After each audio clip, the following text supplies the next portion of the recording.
та одоо ингээд бүхэлдээ энэ агарын салбарыг энэ тусгаар тогтнолтой холбоотой энэ салбарыг нэг улсын энэ харьяанд авчиж байгаа юм шүү.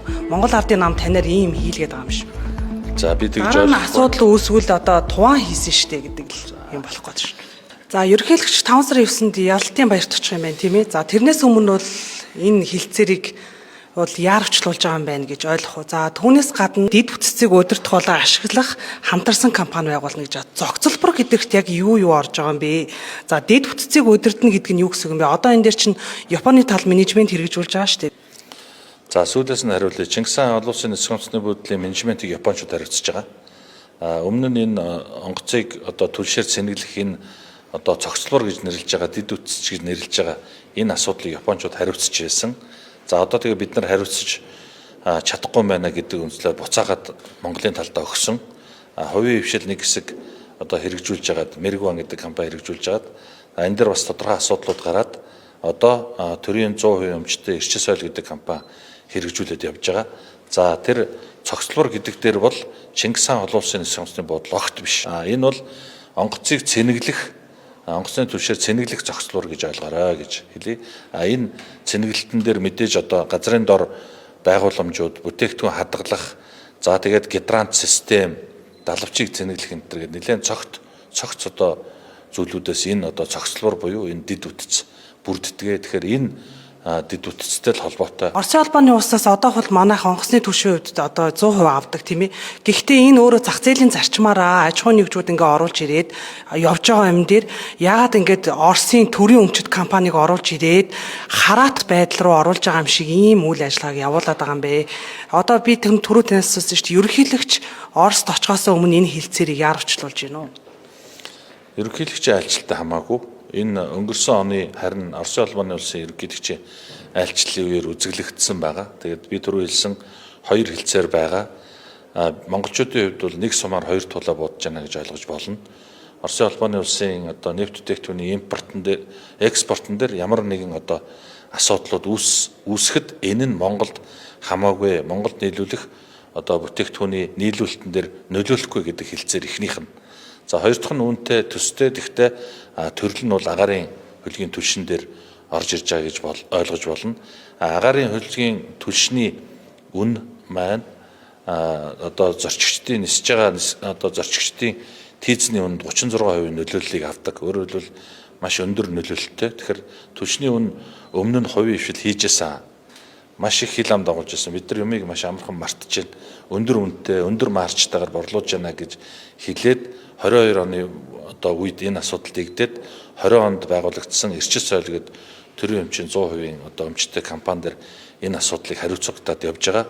Тэрнээс хойш түлшний үн маш тогтвортойгоор нийлүүлэгдэж байгаа. Тэгэхээр энэ бол бас тодорхой хэмжээнд ард иргэдийнхээ одоо орлоготой билетний үн өсөхгүй байхтай холбоотой шийдэгдсэн асуудлаа. Манайх одоо Оросын албаны улсаас энэ онгоцны хэрэг хэмжээний түлш жилдээ авдгийн. Одоо Роснефть орж ирэснээрээ хэрэг хэмжээний түлшийг жилд нийлүүлэхийн үнийн хувьд одоо манайх энэ гэрээн дээрээ нэх их одоо доктортой байдлыг бид нар ингээд Оросд бий болгож өгөх юм шиг ингээд хилцээр дээр байгаад байгаа байхгүй. Тэрүүнтэй адилхан Орос өөрсдөө биднэрт бас ийм доктортой үнийн баталгаа өгч чадж байгаа мó.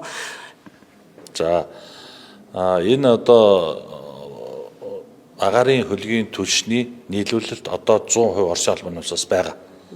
Тэгэхээр бид нар энэ хоёр хилцээр яагаад чухал вэ гэхлээр бид нар одоо тэнд дотоодын болон одоо геополитикийн дайн байлдаантай холбоотой ямар ч асуудал үүссэн Монгол улс энэ нөхцөл байдлаас үүсэн нефт бүтээгдэхүүний хангамжийн асуудал бол доголдохгүй гэсэн баталгаа гэж шууд ойлгож болно. Үнэн дээр тодорхой мэдээлэл өгсөнгүй. За үнэн дээр яг өнөөдрийн байдлаар 3,560,000 төгрөгөөр 1 тонн агарын хөлгийн түлш зарагдж байгаа.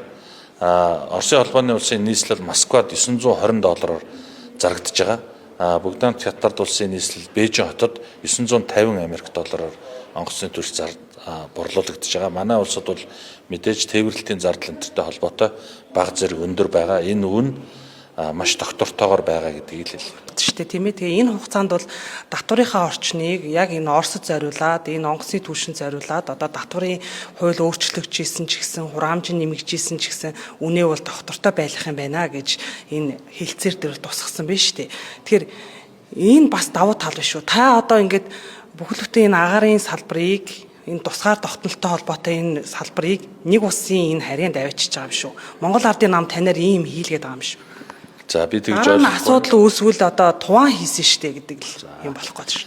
За би бол давхар засгийн газрын гишүүн улсын хурлын өмнө хүлээсэн үүргийнхаа дагуу энэ эрхлэх асуудлынхаа хүрээнд энэ асуудлыг шийдэж байгаа. Тууны оронд хинч байсан энэ асуудлыг хийн.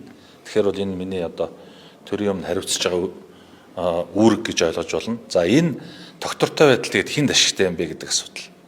Онгоцоор нисэж байгаа зорчигчд дээр билетний үн нэмэгдэхгүй доктортой байх гэдэг талаараа л иргэдтэй ашигтай шийдвэрийг гаргаж байгаа гэж ойлгож болно. Энэ компани өөрөө Монголын талын одоо 50% биш, бүр 60% Монголын 40% Оросын талын эзэмшилтэй компани учраас тэнд Монголын одоо эсрэг ямар нэгэн шийдвэрүүд гарах юм бол энэ одоо эзэмшлийнхаа хуваар тузынхаа гишүүдээр дамжуулаад монголчуудын эрх хэшгийг нэн тэргуунд хангуулах боломж нь байгаа гэж ойлгож байна. Энэ Оросын холбооны улсаар асуудал үүсгэхэд Оросын холбооны улсын энэ худалдаа үйлдвэрийн танхимын дэрэгдэх олон улсын арбитрийн шүүхээр шийднэ гэдээ бас хэлцээр дээр тусгацсан биш. Яагаад Оросын холбооны улсын шүүхээр шийдэж байгаа юм? За энэ Хоёр улсын харилцаа юм шүү. Тэгээ энэ хилцээр одоо батлагдсны дараагаар гэрээ рүүгээ орно бид нар. За гэрээ рүүгээ орно гэдэг нь Монголын талаас төрийн эмчин 100% эрч соёл компани, Оросын талаас Роснефть Аэро гэдэг компани хоёр хилцээр дээр гэрээн дээрээ сууна. Энэ дээр өнөөдөр энэ хилцээр явах үед бид нар улсын хурлын гишүүд болон одоо ард иргэдийн хүмүүсийн энэ саналууд ийм байна гэдэг байдлаар мэдээж бид нар ч гэсэн монголчууд учраас Монгол улсын эрх хэшгийг хангуулах тал дээр л байр суурьтай байна. Өнгөрсөн оны 9 сард энэ хилцээр яригдсанаас хойш тодорхой хугацаанд бид нар энэ асуудлыг маш одоо яам дээрээ салбарын яам дээр маш нухацтай судалж үзсэн. Тэгэхээр ямар нэгэн одоо ноцтой одоо зөрчил гэдэг зүйл бол байхгүй. Монгол улсын эрх хэшигт нийцээд энэ хоёр хилцээр хэрэгжснээрээ манай улсын үндэсний аюулгүй байдалд хамаарах энэ нефт бүтээгдэхүүний хангамж тогтворчно гэдэг ийм байр суурьтай л байна. Энэ хилцээр дээр манай эрх ашиг ерөөсөө тусагдаагүй байна. Уучлаарай. Энэ дээр манай эрх ашиг тэр гэрээн дээр тусгах юм уу? Энэ дээр ерөөсөө нэгтлийг Оросын талын эрх ашигыг тусгасан ийм хилцээр байгаа даа байхгүй юу? Тэгэхээр одоо та нэг дэлгэрэнгүй мэдээлэл өгч энэ гадны компани оруулж ирээд манад борлуулалт хийх юм шүү дээ. Тэгэхээр манайх татвар хураамж гэдэг юм авах юм уу? За тэгээд тэр компани дээр хэдэн хувийг монголчууд эзэмших юм. За дээрэс нь тэр удирдлага бүтц ямар байх юм? За бид нар энэ нэлээд тийм байгуулагдаагүй өөрөөр хэлбэл төрөөгүй хүүхдэд төмөр үлгэний асуудал яригадаад байна л да. Би тэг хэлж чинь сая таахан мэдж байгаа Гашуун Сухбат ганц модны одоо олон улс засгийн газар хоорондын хилцээртэй л адилхан шүү дээ. Энэ хилцээр улсын хурл болон засгийн газар талаас гарах бүх шийдвэрүүд нь гараад одоо төрийн эмчит компаниуд нь тэр гурван төрлийн гэрээн дээрээ сууж байгаа. Ийм л асуудал байгаа. Тэгэхээр энэ үргэлжлээд энэ бүх шим дууссан асуудал биш шүү дээ. Гэрээ дахиад байгуулагдана. Мэдээж бид нар одоо жишээлбэл хин нэгэн туун байлаа гэд шууд Оросын талд үйлчлээд явна гэдэг байдлаар асуудал хандж болохгүй. Бид нар бол гэрээн дээрээ Монголын талын эрх ашгийг барьж ажиллах үүрэгтэй. Тэгэхээр энэ ийм байна гэдэгт эргэлзэх хэрэггүй гэж л. За газрын төсний